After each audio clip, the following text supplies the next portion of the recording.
Grammatical tense is how languages talk about time without explicitly naming time periods, by instead modifying verbs to specify when action occurs. So how many different tenses are there in a language like English?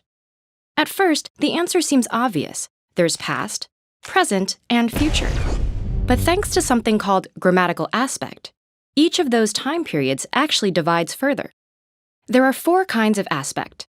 In the continuous or progressive aspect, the actions are still happening at the time of reference. The perfect aspect describes actions that are finished. The perfect progressive aspect is a combination, describing a completed part of a continuous action. And finally, there's the simple aspect, the basic form of the past, present, and future tense, where an action is not specified as continuous or discrete. That's all a little hard to follow, so let's see how it works in action. Let's say your friends tell you they went on a secret naval mission to collect evidence of a mysterious sea creature. The tense sets the overall frame of reference in the past, but within that, there are many options. Your friends might say a creature attacked their boat. That's the past simple, the most general aspect, which gives no further clarification. They were sleeping when it happened, a continuous process underway at that point.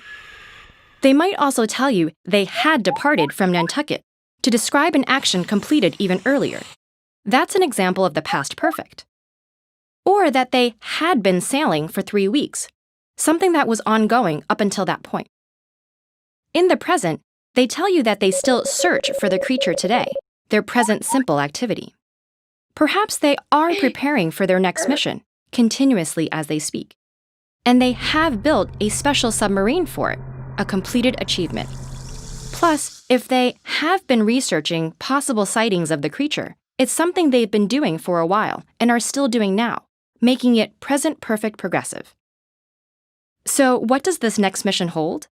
You know it still hasn't happened because they will depart next week, the future simple. Your friends will be searching for the elusive creature, an extended continuous undertaking.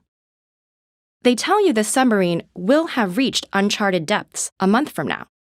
That's a confident prediction about what will be achieved by a specific point in the future, a point at which they will have been voyaging for 3 weeks in the future perfect progressive. The key insight to all these different tenses is that each sentence takes place in a specific moment, whether it's past, present, or future. The point of aspects is that they tell you, as of that moment, the status of the action. In total, they give us 12 possibilities in English. What about other languages? Some, like French, Swahili, and Russian, take a similar approach to English. Others describe and divide time differently.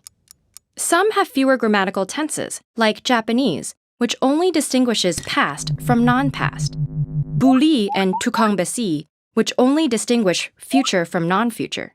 And Mandarin Chinese, with no verb tenses at all, only aspect. On the other hand, languages like Yagua split past tense into multiple degrees, like whether something happened hours, weeks, or years ago. In others, tenses are intertwined with moods that convey urgency, necessity, or probability of events. This makes translation difficult, but not impossible. Speakers of most languages without certain tenses can express the same ideas with auxiliary words like would or did, or by specifying the time they mean.